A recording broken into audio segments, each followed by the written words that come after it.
Great. I think I'll begin. I see the attendee list going up, but then I don't want to waste much time, and then I'll pass on to Kathleen. So, hello and welcome everyone to yet another Power Pack discussion on the Be Waste Wise Forum. I'm Akanksha Singh. I'm the community builder at Be Waste Wise. And a brief intro on our organization. We are a non-profit organization, and we've been bridging the global waste solutions expertise gap for more than a decade now, over to 120 countries worldwide. And if you see the value in making such diverse sustainability dialogues, such as these, available free of charge to anyone and everyone, then we request you all to please support us in this mission. We encourage you all to please check out our website and donate. We will also share the link to the donation page over the chat as well. So today's conversation is about, and it's timely and necessary. It is the way we consume technology changed rapidly, and devices are replaced faster than ever. And as a result, the volume of consumer tech waste is growing at an unprecedented pace. Australia, like many parts of the world, is facing increasing pressure on existing systems with gaps in recycling coverage, limited repair pathways, and valuable materials often going uncovered. But this is not just an Australian challenge, it's a global one. And that's exactly why we've brought together diverse perspectives for this discussion. We're truly delighted to have an exceptional panel this evening with us today and bringing together diverse global perspectives on the growing e waste challenge. Moderating this session, we have with us Kathleen. She's representing the Oceanic region for the first time on our platform, and she's a general manager at Boomerangs Labs, and that is Australia's first circular economy accelerator. She holds a unique insight into the evolving landscape of circular economy innovation in Australia and acts as a matchmaker between circular entrepreneurs and private sector partners and mentors. Joining us, we have an esteemed line of speakers. We have Lauren from UK. She brings in insights into evolving policy frameworks such as right to repair and the broader transition towards a circular economy, offering a candid view of both progress and ongoing challenges. We have Dipali. She's a co-founder of EcoWork, brings in deep expertise across India and Europe, and she has extensive research and implementation experience in e-waste management and has published widely in peer-reviewed journals and has contributed as an expert consultant to international development projects and industry. We have Darren, who's an executive general manager at the Smart Energy Council in Australia, and he brings in a strong perspective on a clean energy systems and their intersection with sustainable resource management and circular economy thinking. Troy, who's the founder of Resource, on the other hand, is a passionate recycling professional based in Australia and focused on innovation. He's constantly exploring new technologies and approaches to divert waste from landfills, creating both environment and economic value. Now, before we proceed further, I would want to make some important announcement. This webinar is being recorded and will be uploaded on our YouTube channel and on our website. Please use the Q&A function for all your queries to the panel and use the chat function for all your views and opinions, some reports and insights that you want to share over this topic. And for networking purposes, use the chat function separately. So back to the panel and over to you, Kathleen. Thank you so much for that introduction. Really appreciate that. Thank you everyone for joining tonight. Those who have been on here a little bit early, appreciate you sticking around. Hello to other Aussies on the line, 7 p.m. Thanks for sticking around after work to listen in, and thank you for everyone else from all the other time zones too. Really appreciate this global conversation. As mentioned, my name is Caitlin Towsell. I'm from Boomerang Labs. We're a circular economy innovation and startup accelerator. Essentially, what we do is work with people with great innovations and help them bring them to market. However, we also play another role in terms of helping develop that market, get organizations ready to take on innovation, understand the opportunity in circular economy, and create great collaboration opportunities.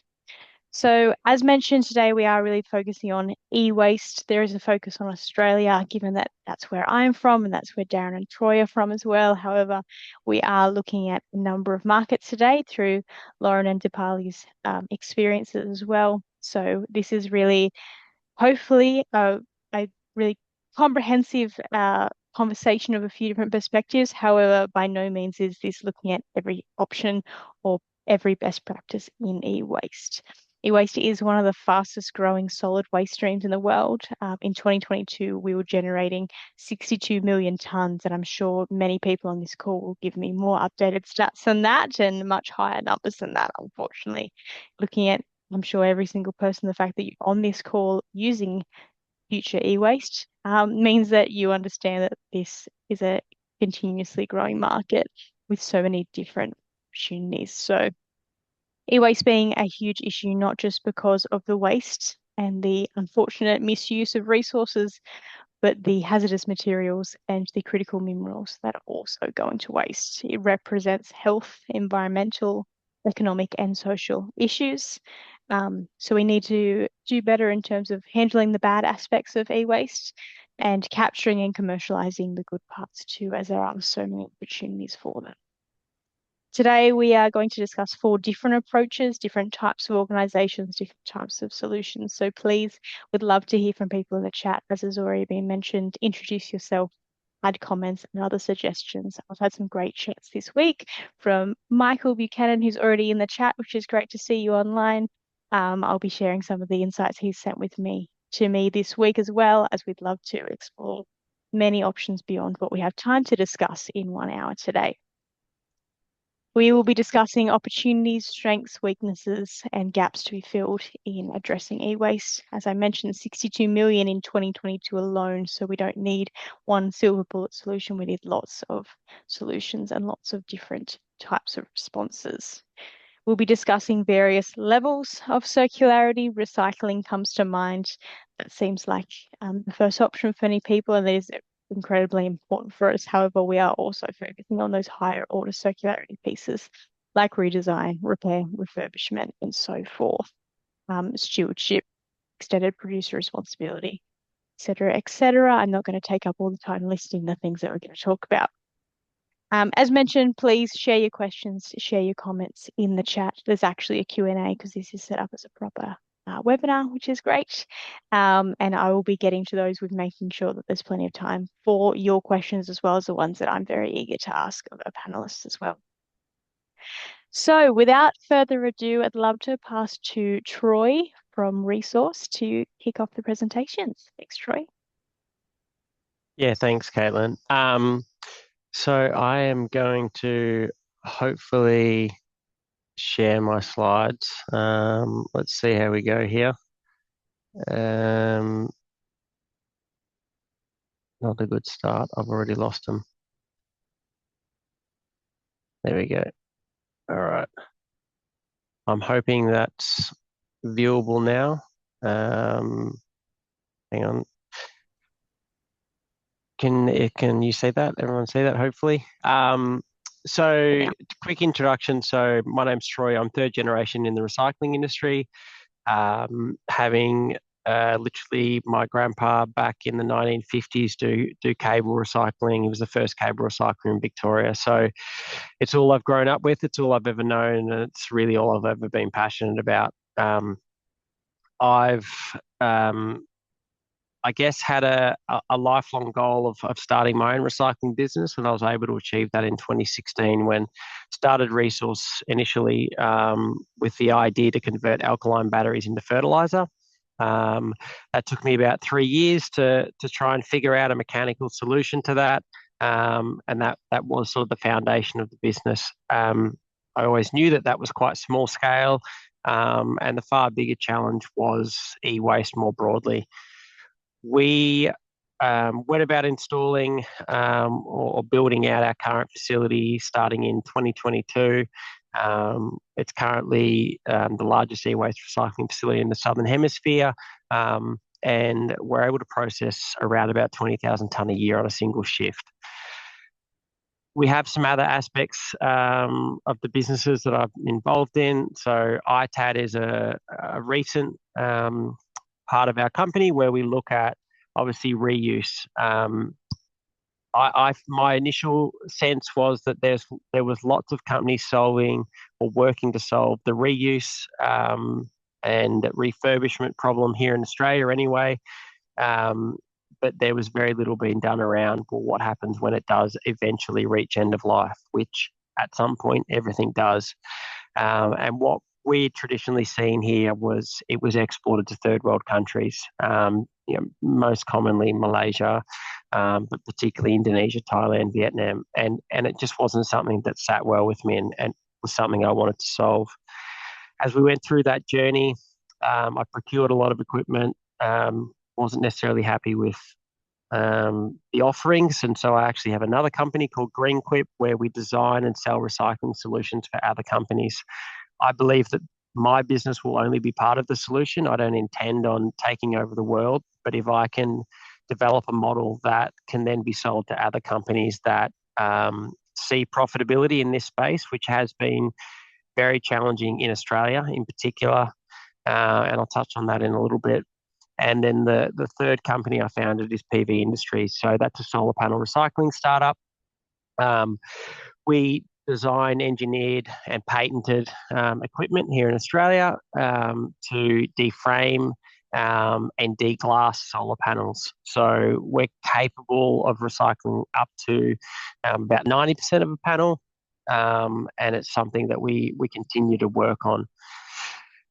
So I just want to actually touch on a little bit more about why we even got into this space, and that was an uncomfortable reality in Australia is that there's been a number of companies that have tried to step up and solve the larger scale e-waste problem in Australia, and they've never been able to do it profitably.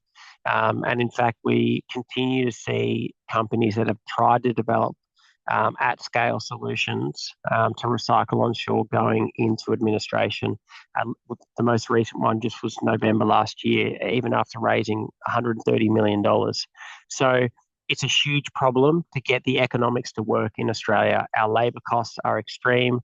Our energy costs are extreme. Our rent costs, our insurance costs are all very extreme when we're looking at end of life.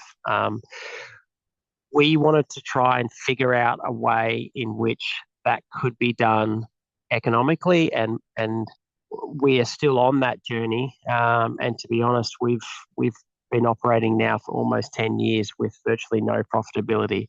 The only reason we still exist is because we sell equipment on the side.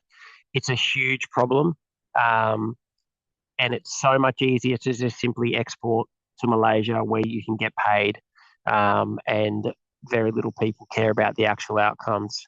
I actually visited Malaysia back in 2023 to see some of these facilities where the e-waste was going, and it was pretty sad to say the least. And it sort of really drove myself even harder to push to find a way to become profitable. And it's as I say, it's a journey that we're still on, but there is light at the end of the tunnel, I do believe.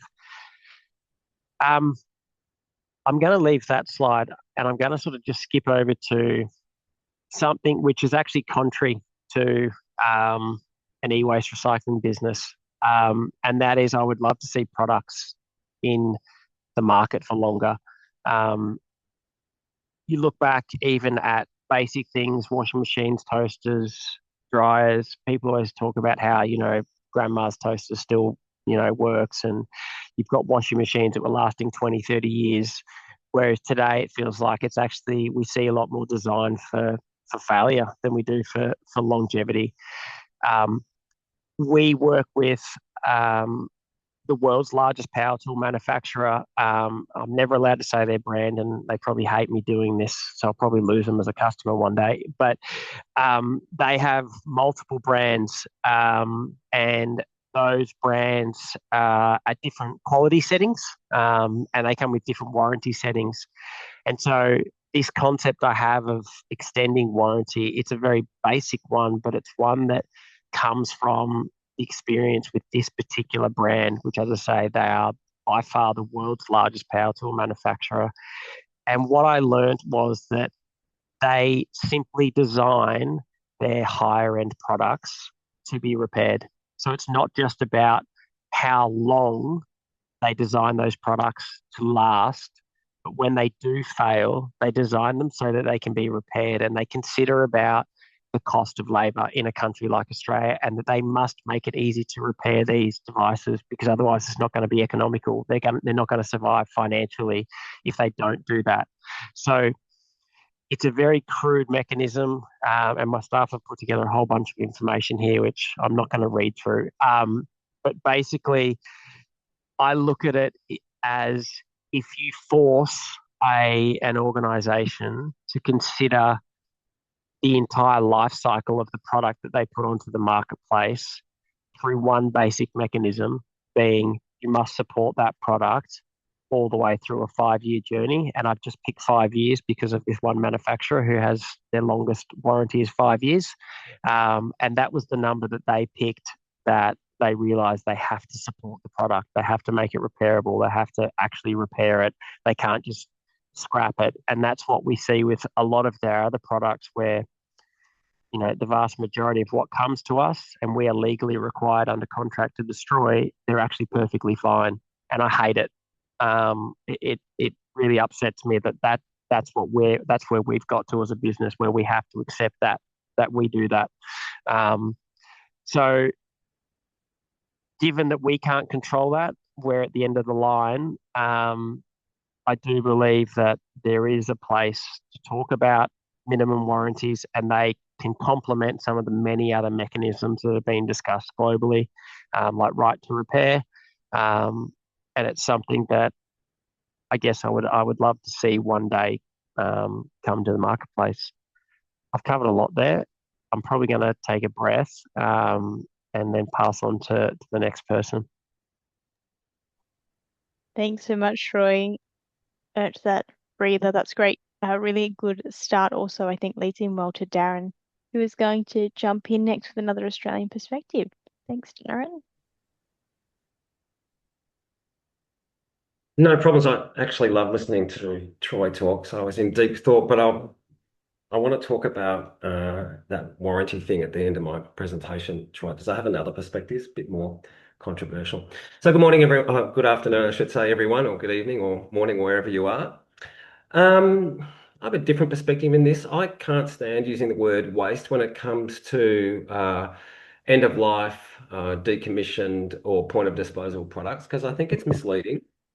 The issue is that it gives us social license to consider that downcycling or other suboptimal outcomes is acceptable, when the reality is we can't afford to do that.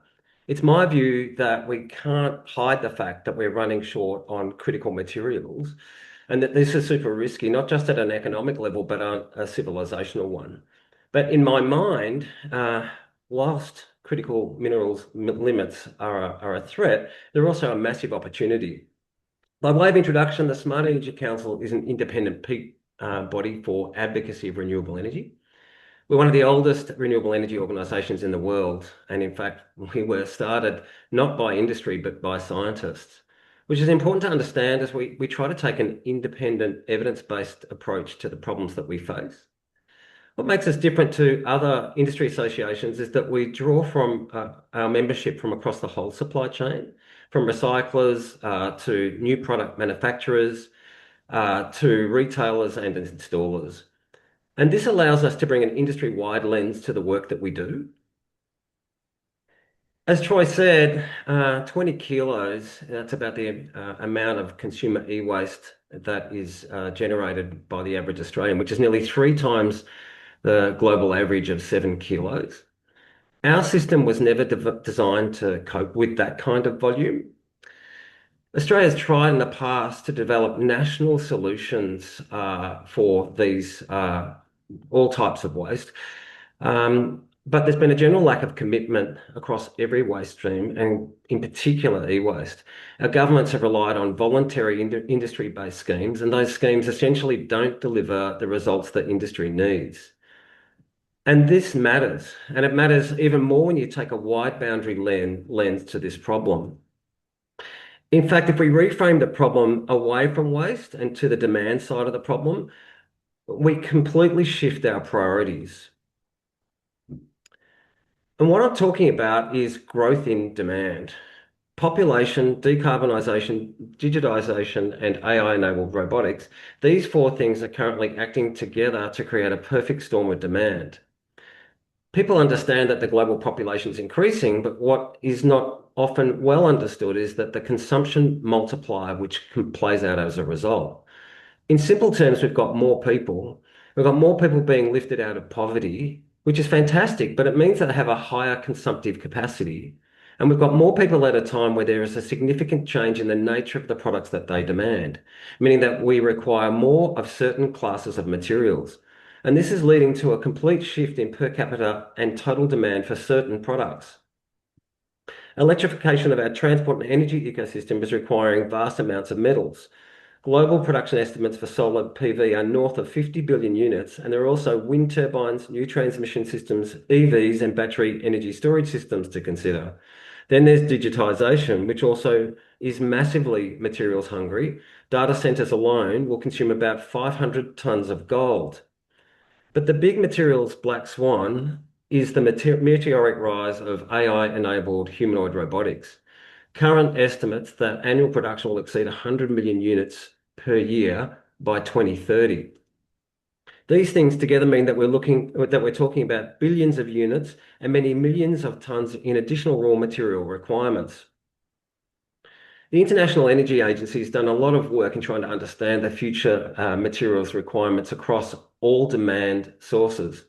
As you can see, the increased demands on reserves are significant and substantial. This is going to place a lot of pressure on the supply of key critical minerals. And in fact, many critical minerals, their earth stocks, and I mean resources and reserves, are becoming increasingly scarce. So this begs the question, do we have enough materials? Well, the answer is basically no. For copper, we'll have a 30% shortfall of primary supply to demand by 2035, 50% by 2050, and 70% by 2100. For silver, we're already in a massive structural deficit, with the past 2 years' demand outstripping the past 10 years of surplus. So the IEA suggests that the only way forward that we can solve this problem is through urban mining, a global materials recovery ecosystem at the center of our economy. This is no small task. For example, refined copper from secondary sources needs to shift from 24% of the total supply to nearly 45%, and silver to 65%. Solar PV represents a massive opportunity within this context. This is a decommissioning forecast of solar modules in Australia from consumer and large-scale applications out to 2043. We expect 145 million modules to be decommissioned over that period. Currently, that number sits at about 3.5 million. To put that into perspective, it's about 68,000 tonnes this year alone. Now, this represents out to 2043 at least a $6.5 billion resource opportunity, including being Australia's single biggest source of silver. So in summing up, I'd like to say that this is a massive opportunity for entrepreneurs, which needs to be supported more fully by the correct policy and regulatory frameworks at both the state and federal level. Over to you, Kate. Thank you so much, Sharon. Really appreciate that and love all the stats. I actually had that written down and forgot to mention about the 20 kilos in household e-waste in Australia, which is just staggering to hear, particularly where in so many other waste streams, we're on par with other Western nations, but to see that we're really pushing ahead with e-waste is quite devastating. But thank you for that presentation. As mentioned in the chat, we've had a couple of Australian perspectives, and now we're going to shift globally. So I'm going to invite Lauren from Zero Tech Waste to jump in now. Hi, my name is Lauren Gillespie, and I am one of the directors and the sustainability lead for Zero Tech Waste, which is an IT recycling company based in the UK. and we mainly work with businesses. We do specialize in a couple areas, one of them being data security, which is a big issue with e-waste.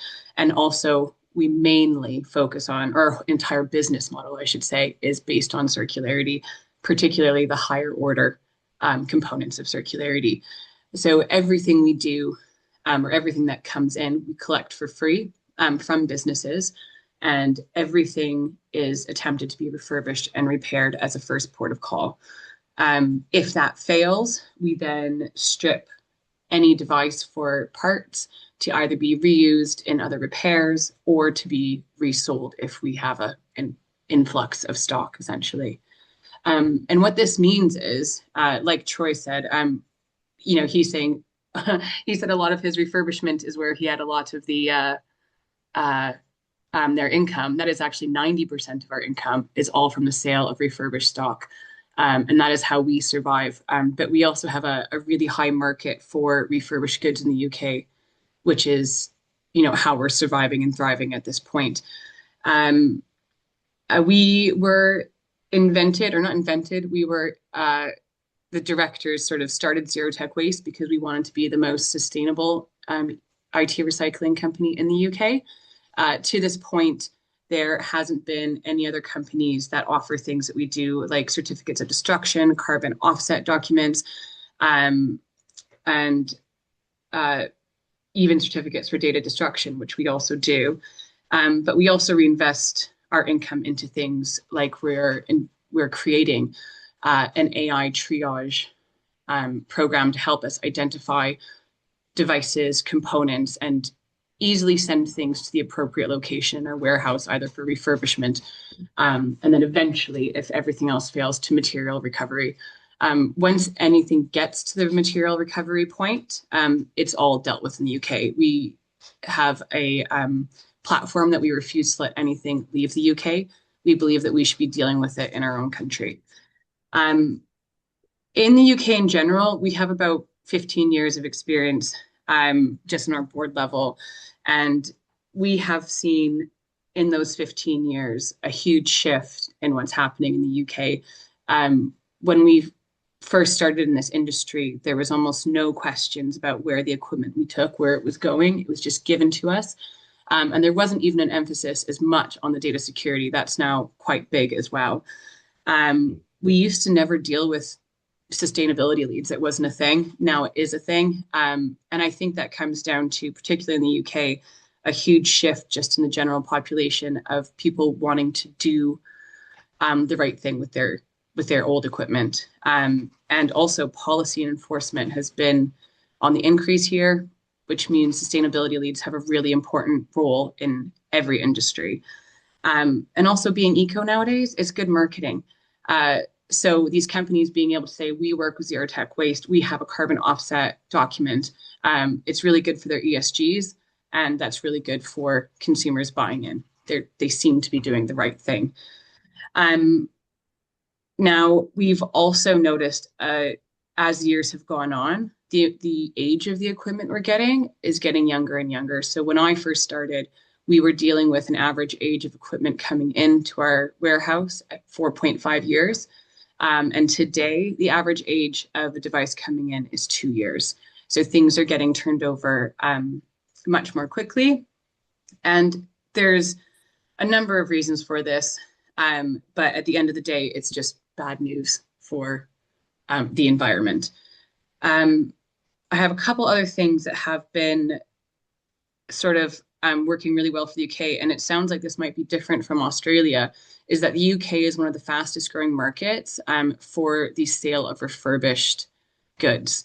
And a huge issue that we're having now is actually the opposite of what Darren has just said in the UK, is that we have had a cost of living crisis, particularly since COVID, and the number of people being driven into poverty is increasing. And so everyone needs devices. And a great way to save a lot of money is to buy a refurbished kit. So Back Market is someone that we've partnered with. If you don't know them, they're a brilliant e-commerce platform. They work worldwide, and we've partnered with them here in the UK. And they have specifically said the UK is one of the fastest and biggest markets for them. And I do believe it's because of that cost of living crisis and because people need this kit and they need it at a low price. And the last thing that we have all found that has really changed over the last few years or 10 years is the repairability of items. When a laptop used to come in, you could generally press a button and your hard drive would come out. You could take out one screw and a panel would lift and you could access anything you really needed from inside your laptop, easy repairs that you could do.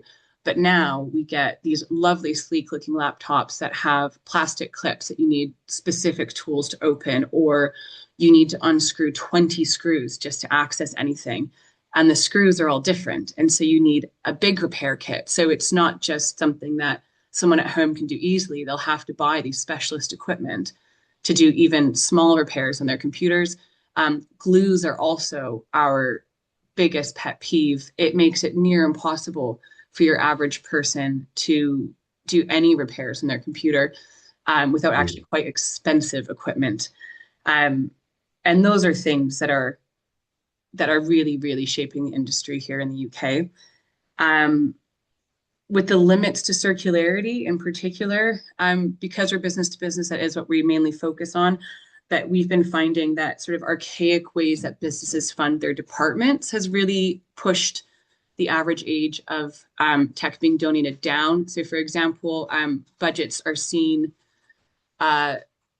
reassessed annually, and it tends to be based on last year's budget. So if you didn't spend all your money on your budget last year in your department, you're not going to get that same money the next year. And what this means is if there's a gap in a budget at the end of a year, someone's just going to toss a bunch of 1-year-old, 2-year-old laptops given to us to refurbish and resell, and then spend that money to bridge that gap. And that's been huge. And I think the worst example I've seen is we had a company have a gap in their budget, and they gave us hundreds of unopened, unboxed tablets because they wanted to fill that gap in their budget. They hadn't been used. They were less than a year old. And they were given to us to essentially, they thought we were going to recycle them, scrap them straight away. But luckily we were able to get them on the secondhand market. But that was just seen as trash so someone could maintain a budget, which was devastating.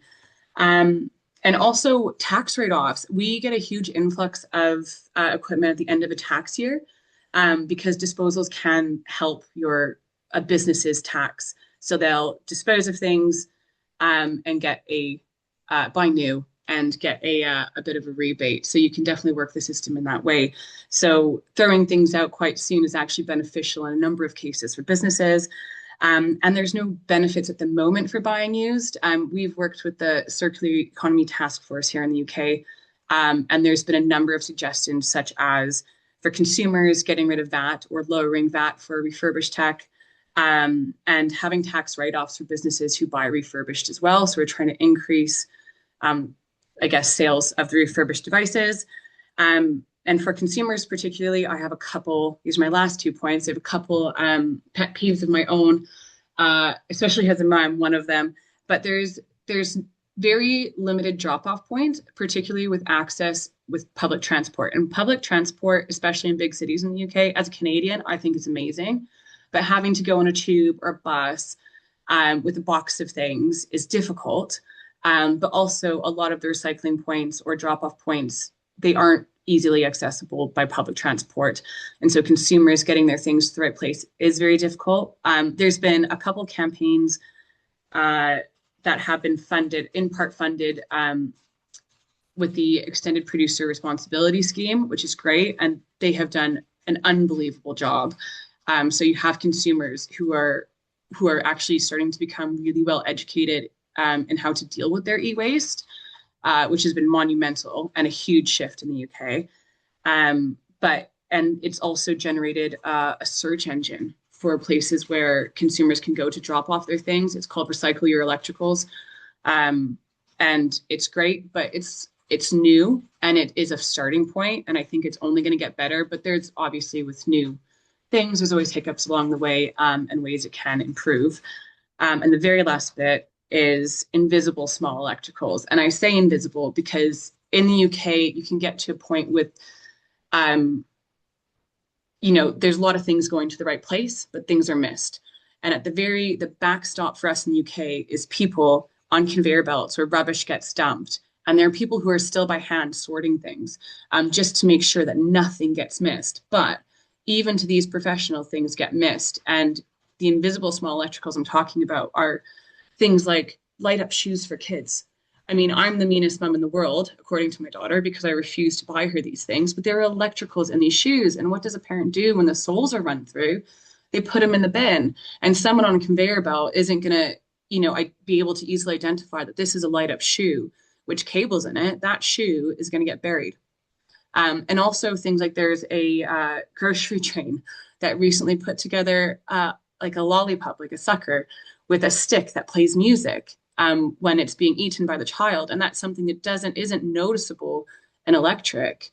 And that's something that will end up in the plastics. And it's these invisible small electricals that I think, to me, it personally seems like it's the only thing that we're really not making any headway with in the UK. There's been a lot of really good steps, a lot of people pushing, things in the right direction, but these small electricals are just undoing a lot of the good work that people here are doing. And that's me. Sorry if I went on a bit long. No apology needed. Thank you so much, Lauren. That was a fantastic overview, and I really appreciate you touching on a few different tiers or scales of action, and it's such an important and very visual example. I can see the light up shoes right now. And I think it points to the fact that consumer education and engagement in this is going 2 steps forward, 1 step back. Might some days feel like 1 step forward, 2 steps back, because people are genuinely trying to do the best that they can. However, when there's things like this that are only going to confuse them, only going to disengage them from the recycling or the circular system, because it's all just too hard for them. So yeah, really important reminder. Before we get to you, Dipali, I just wanted to throw back to Darren. Lauren made a really interesting comparison between the Australian and the UK system. And I think you brought up a really great point around the cost of living specifically. And I thought I'd throw back to Darren to see if he had any sort of follow-up sort of comments based on that, and if that comparison was front of mind for him too. We have a similar structural cost of living crisis here in Australia, which is also driving the demand in the secondhand market, and also a similar sort of underlying trend around people wanting to have a smaller environmental footprint, and that's driving the growth in what we call secondhand shops, but thrift stores and charity type stores. That segment of the market is rapidly growing, and from an e-waste perspective, a lot of those stores now are upskilling so that they can test product for safety before reselling. So I think there's some similarities between our two markets in that space. Thinking about the solar PV market, it's a bit more complex. The average age of a decommissioned solar module in Australia is only 7 years, and generally speaking, they're decommissioned not because they fail, because most of them have long-term warranties, but they're decommissioned because of a consumer upgrade cycle. And we don't currently yet have a national framework that allows for safety testing and performance testing of solar modules, and a lot of modules are sold with some very rudimentary visual tests, and unfortunately that doesn't guarantee that they're safe or that they operate. So there's a lot of work on a policy side for us to do within the renewables sector to get those 7-year modules. We've probably got at least another 10 years worth of work to do back into the market. But I mean, that's actually quite a long subject. I won't dig into that. We'll get onto allowing Dipali, because I can't wait to hear what she has to say. Great. Thank you so much, Dipali, to jump in.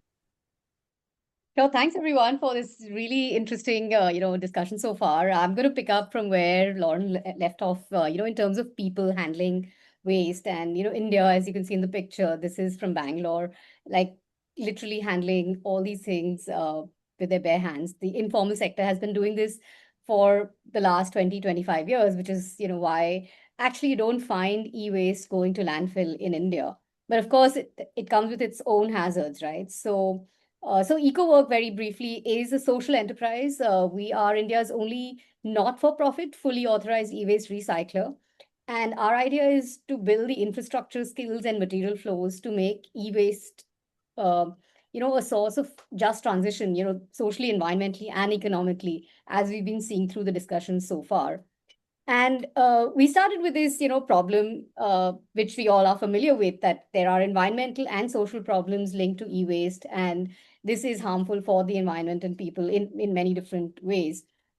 And the problem statement we came to was to ask ourselves, how can these informal micro entrepreneurs who've been doing this recycling for a long time, culturally, historically, coming from the metal trades, how can they be integrated into formal value chains in a way that is safe, equitable, and that creates value for all stakeholders? Because, in the informal sector, the value is often concentrated, in one place, and the workers and all the other parts of the value chain are left with nothing or very little. So how can we bring together this value chain in a more just kind of transition? And so our idea was to create this interface where EcoWork acts as the kind of connector between the different types of stakeholders, which each have their own unique challenges, right? Like everyone says regulators have a challenge regulating, obviously, the informal sector. By definition, that is difficult. But also, recyclers and off-takers have a problem, producers have a problem, and the informal sector also has their challenges. And so how could we be, something of an interface to bring together these different stakeholders with their different challenges and find solutions for them that work for all in a kind of win-win situation? So our theory of change was really to say that if we have accessible infrastructure, which is very easy to use, pay as you go, it's ready. You don't need to make that, high upfront capex investment. You can, do your work without having the legal challenges, etc., in a proper, safe manner. Also link it to financial incentives that come through EPR schemes, right? The whole point of EPR is to find and fund the gaps that are not covered from just the pure metal recycling or material recycling, and also build technical and business skills, for these informal micro entrepreneurs. So this was, what our theory of change was. And so we went about setting it up, our recycling facility in close to Delhi. And there are some pictures of that out there where we have spaces to do the dismantling, the workshops, there is some training areas, there are some storage areas. And yeah, and our idea was to really work across the stakeholders, and we identified some typical consumer profiles, right? Like who would benefit from having this kind of a shared co-working space or shared infrastructure for the e-waste sector, which does not exist anywhere. So, it could be someone who's really a very, very small micro entrepreneur, like a wire recycler, very specialized, focused recycler. I heard Troy, your grandfather, was starting off as, a wire recycler. So someone, who's really just currently burning wires to recover the copper. How can we, make EcoWork their preferred choice to also not face this risk of closure, right? Because obviously it's not legal to burn wires, things like that. So right from that kind of a small micro entrepreneur to someone who's a large recycler, formal business owners, and even PROs, how could EcoWork provide them, some value proposition? And there were, interesting conversations and opportunities that were possible, as an interface. Unfortunately, the way the Indian legislation has evolved, the way the market has evolved, it's not panned out exactly as we would have imagined. And some of the lessons we've learned, and this is one of the most crucial ones, is that you need the enabling framework conditions to be supportive of this transition, of really wanting to get the materials recycled properly, of having the informal sector formalized genuinely, not just on paper, not just, kind of lip service. And so we found that, without these really crucial framework conditions, for example, inefficient enforcement, there was no drive, there was no push or pull factor for the informal sector to make this transition, which obviously comes with its challenges, right? Any change has some some resistance, and without having an incentive to do that, it was really not, just the environmental and social incentives are not sufficient, right? So that was, from the informal recyclers perspective, but also from other dismantlers and aggregators, the way the whole EPR system got gamed in India, and I think this is a great lesson for anyone, working on EPR anywhere in the world. It's really skewed the whole dynamics, and the market has shifted from being recycling oriented to compliance oriented, and so it's more lucrative to not recycle and just create paper credits, etc. So again, there's no demand for actually handling material, etc. So these kind of framework conditions were really making it difficult, or really complicating this transition. But yeah, we're still, based here in India. We're still working on different types of solutions, on, working with the informal sector, with formal sector on the policy level. And yeah, happy to take more questions, but I want to just stop here and give it back over to Caitlin to continue and hopefully have some questions from the audience. So I'm looking forward to that. Thanks.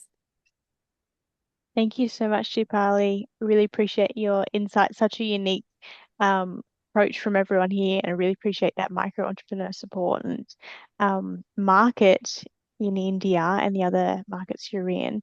I'm going to, given that we're already in that world right now, I have for Darren because I am really keen to see he spoke to the experience of entrepreneurs or the opportunities of entrepreneurs in Australia and your experience in how that works in India. Darren, do you have any thoughts on momentum in India and the Australia, just reflections on? I know this was an interesting parallel of sorts between the two. I think my experience with the Indian market is a little limited. However, what I know is that the way that Deepali is approaching the problem is really interesting and exciting. And in the Australian market, what's similar is that we have a lot of fantastic young entrepreneurs like Troy out there really trying to solve the problem. And for us, the problem's slightly different in the solar market, and it's probably similar to the other markets in that the biggest challenge for solar recyclers is being able to get access to feedstock. And what I mean by that is that they can't get their hands on any or enough of the 4.5 million modules that are being decommissioned a year to get their business to scale. And the main issue that's driving that, the main thing that's driving that is just the cost of logistics is so great. And so the problems that our young entrepreneurs are finding, if they can't get hold of the feedstock, they can't get to scale. If they can't get to scale, they can't show a pathway to profit. If you can't show a pathway to profit, it's very difficult to get private sector investment so that you can invest in better quality technology to improve the yields and therefore make the business more profitable. So it all starts going back to how do you solve the logistics problem in a way which can incentivize the return of these modules back to recyclers. So yeah, we need some more some more policy levers from the federal government, I think, to incentivize that through EPR, really. Yeah. Troy, do you have anything to add to that through your experience? Thanks, Darren. Yeah, we're one of those companies that's having issues. Well, PV Industries is one of those companies that's having issues accessing the feedstock that Darren refers to, but so is Resource. It's much easier for the material to go overseas than it is to deal with it here in Australia, and that will always be the case. And so it's kind of, you got to make a decision. Do you want to do the right thing and invest in infrastructure to deal with your own waste, or do you want to see it go offshore? And that's a political question as much as anything, unfortunately, because if you do want to see it managed onshore, then I would say that's an important aspect of society more broadly that we should be taking care of our own waste, and the resources within that waste, especially in the case of e-waste, including solar, they can be quite valuable if you can extract them. So, yeah, EPR is the pathway to facilitating that, but it does require political motivation. Troy, I agree with you, but my only slight change to the thinking is that as these critical minerals become more difficult to get, we're starting to have material sovereignty issues. So imagine an Australian manufacturing sector that can't get its hands on copper, or imagine an Australian electronics sector that can't get its hands on silver. And these materials are not easily substitutable for aluminium. And so I think the point I'm trying to make is that the world has changed. What used to be a world of abundance in materials is starting to come to an end. And antimony, which is in solar PV glass, as you know, we have 11 years worth of antimony left.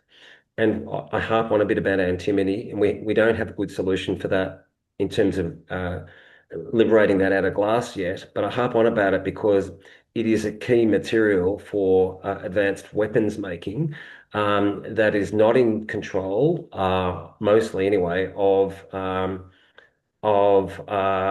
countries outside China or Russia.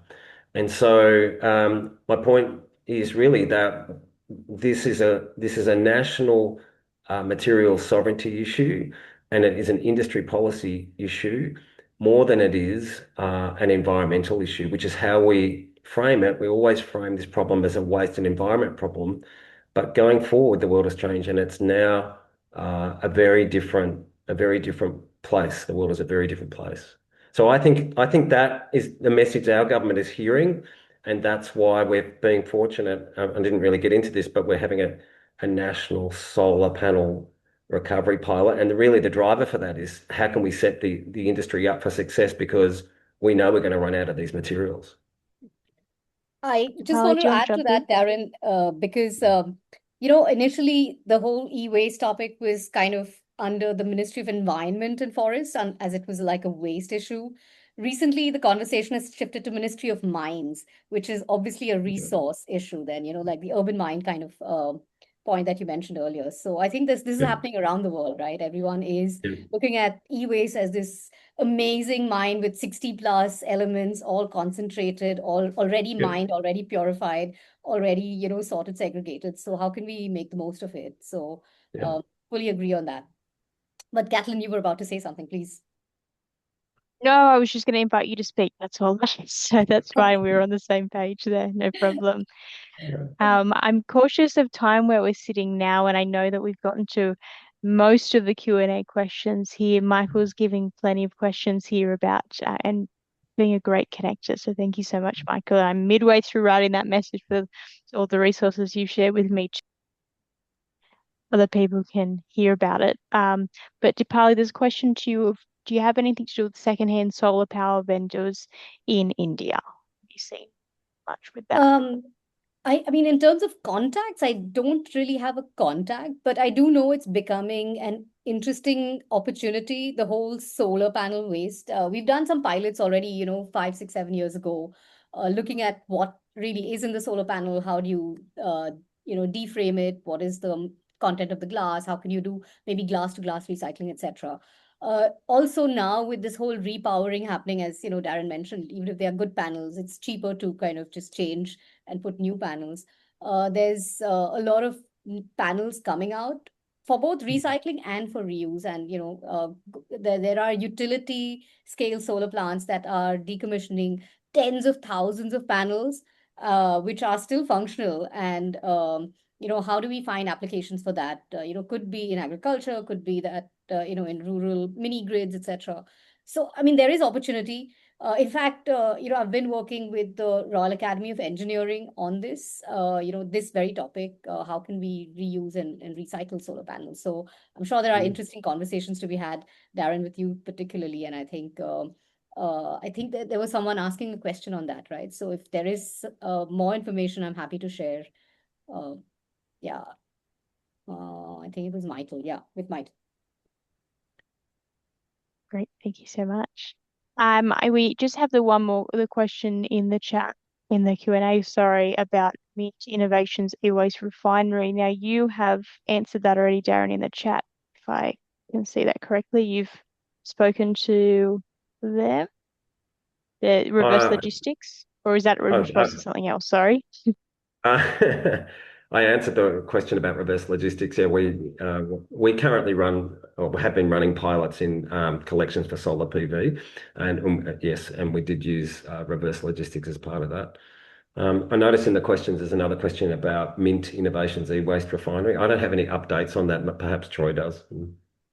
Yeah, so it's been converted to more of an R&D type facility. Unfortunately, the costs of operating in Australia have proven a bit too challenging, and so they're scaling up in the US at the moment. I think there's discussion about the UK as well, but certainly it's happening in the US.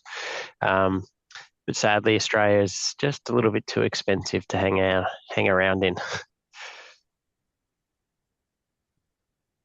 Yeah, and sorry, Darren, I actually missed your question that you answered the reverse logistics. I only saw your answer, hence my confusion with the Q&A. So sorry for that. That's all right. Appreciate that. I think that's all the questions, but as mentioned, we can have some more queries. I'd love to get to my questions that I had pre-planned, but I didn't want to hog the stage, so I will go back to my questions while the Q&A is a bit quiet. Lauren, I was wanting to get back to you. The conversation's gone between the Australian and the Indian market for a couple of questions, but I'd love to hear any more reflections that you have in respect to policy and business behaviours, particularly looking at enabling innovation. You've spoken already about what great traction has been made in consumer behaviour, but I guess in respect to what other speakers have had, any other thoughts? Business behavior, it has definitely all been changing with policy.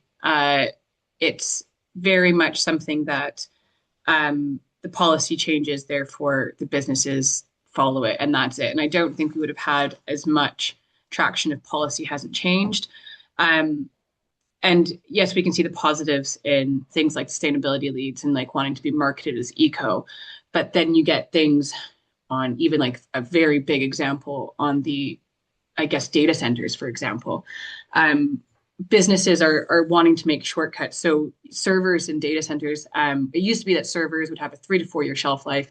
They'd come to us and they're very modular. We can repair them very easily and we can resale and still make a profit. But now there's servers being very specifically designed for AI, and there is no modularity or almost no modularity, and they're almost impossible to change and reuse in different sectors. And their lifespan is gone from 3 to 4 years to 6 months to a year.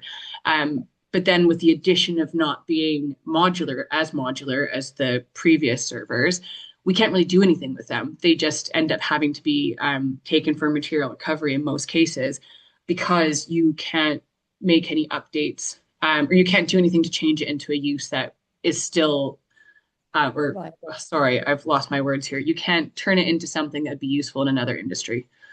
And so we're finding that businesses are still finding these ways to, take shortcuts to make things cheaper for them to produce things. And because the policy isn't keeping up with them, they're getting around it. And I think as long as there's a way to get around something, businesses will take that because it's going to save them money. And that's unfortunately the end of it. So as policy changes, we're seeing good.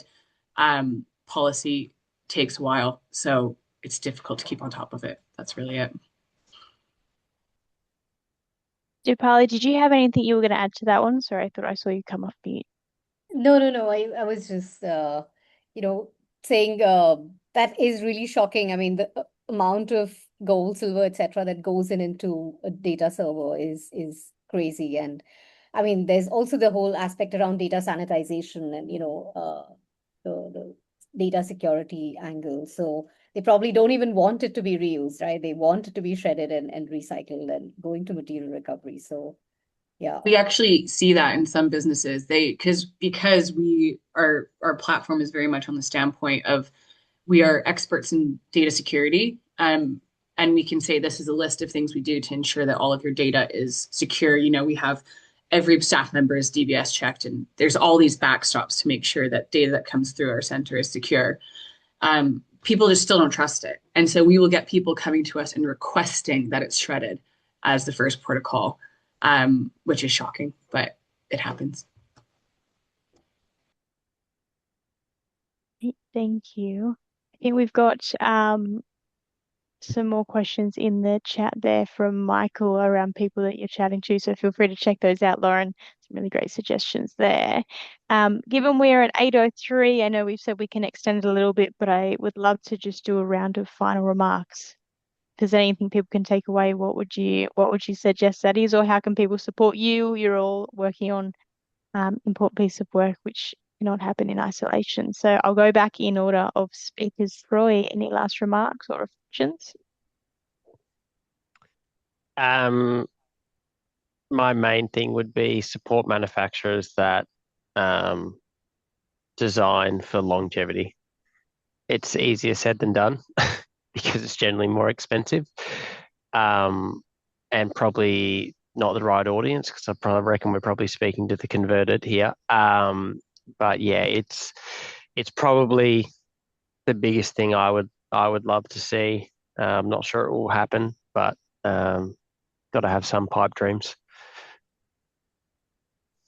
Thank you very much. Darren? If you've got one takeaway from me, is that the global order has changed because of material shortages.